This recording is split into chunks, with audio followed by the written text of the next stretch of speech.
رسول کریم صلی اللہ علیہ وآلہ وسلم نے ارشاد فرمایا، میں تمہیں ایسی عبادت نہ بتاؤں کہ جس کو کرنا بہت ہی آسان ہے اور بدن پر وہ بوجھل نہیں ہے، بدن پر وہ ہلکی ہے۔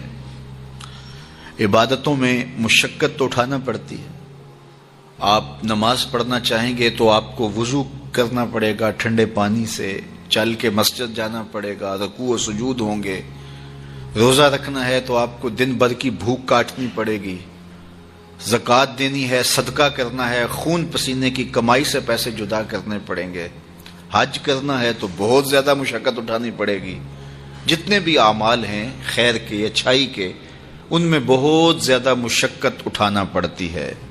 یہ طالب علم یہاں پڑھ رہے ہیں، 8 سال کا چلہ کاٹ رہے ہیں، معلمین پڑھا رہے ہیں، صبح تہجد سے اٹھتے ہیں اور شام تک ایک وظیفے میں لگے ہیں، علماء ہیں کام کر رہے ہیں، بہت سارے لوگ، کتنے مشقت والے کام ہیں، تب اللہ کی رضا جا کے نصیب ہوتی ہے۔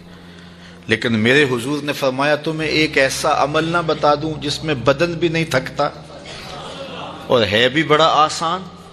اللہ اکبر! فرمایا وہ عمل کون سا ہے؟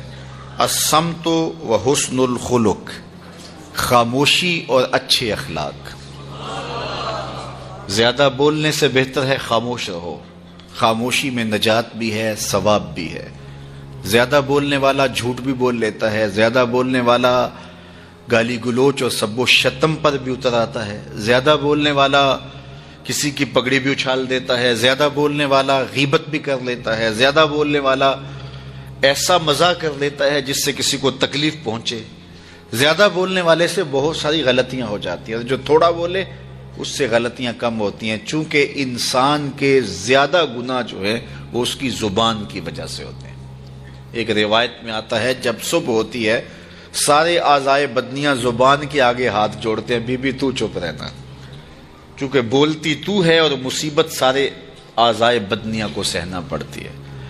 تو یہ زبان جو ہے اس کی وجہ سے زیادہ گناہ ہوتے ہیں، یا زبان کی وجہ سے، یا انسان کی عصمت کا جوہر جب لٹتا ہے تو پھر اس کے پلے کچھ نہیں رہتا۔ اس لیے میرے حضور نے ارشاد فرمایا جو تمہاری 2 ٹانگوں کے درمیان اور جو 2 جبڑوں کے درمیان زبان، ان دونوں کی مجھے تم ضمانت دے دو، میں محمد تمہیں جنت کی ضمانت دے دیتا ہوں۔ تو فرمایا کہ میں تمہیں ایسا عمل نہ بتا دوں کہ جو بہت ہی آسان ہے، اور وہ کیا ہے؟ الصمت، خاموشی، وحسن الخلق، اور دوسری بات اچھے اخلاق، رویوں کی خوبصورتی۔ کسی سے ملو تو ہنس کے ملو، کسی سے بات کرو تو لہجے میں نرمی ہو، کسی کی عزت آبرو کا خیال رکھو، بڑے کا احترام کرو، چھوٹے پر شفقت کرو، مخلوق خدا پر رحم کرو، اللہ کی مخلوق پر شفقت سے پیش آؤ، رسول کریم کی امت پر رحم کرو۔ تو یہ ایسا عمل ہے جس پر کوئی مل بھی نہیں لگتا، قیمت بھی نہیں لگتی، بدن بھی نہیں تھکتا، لیکن نامہ اعمال نیکیوں سے بھر جاتا ہے۔ قیامت کے دن نامہ اعمال پر سب سے وزنی جو عمل ہوگا وہ حسن خلق ہوگا۔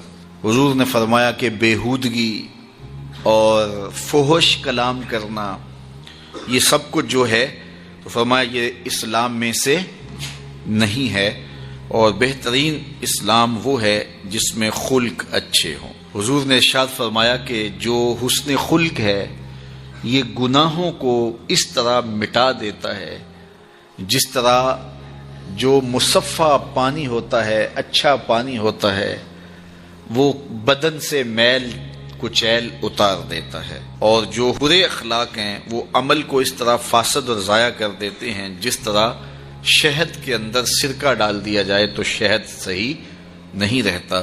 تو عمل اچھے ہیں لیکن بدخلقی ان اعمال کی بربادی کا سبب اور ذریعہ بن جاتی ہے۔ اللہ جل شانہ ہمیں معاملات کے اندر خوبصورتیاں نصیب فرمائے، رفق، نرمی نصیب کرے، معاف کر دینے کی توفیق نصیب کرے۔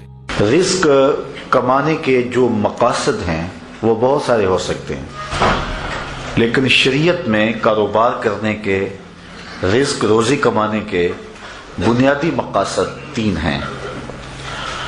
پہلا مقصد اپنے آپ کو سوال سے بچانا. دوسرا مقصد اپنے آپ کو حرام سے بچانا. تیسرا مقصد اپنی اولاد کی کفالت کرنا. یہ بنیادی مقاصد ہیں جن کے لیے رزق کمانا، روزی کمانا ہمارے اوپر لازم ہو جاتا ہے.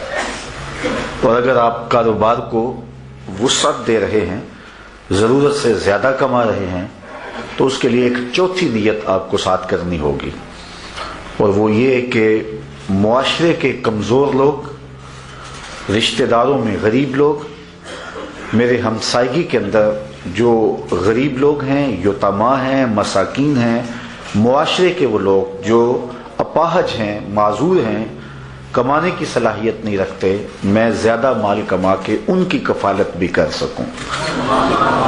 ان چار مقاصد کو ذہن میں رکھ کر کے جو رزق کمایا جائے گا وہ دنیا نہیں ہوگی، عین دین ہوگا.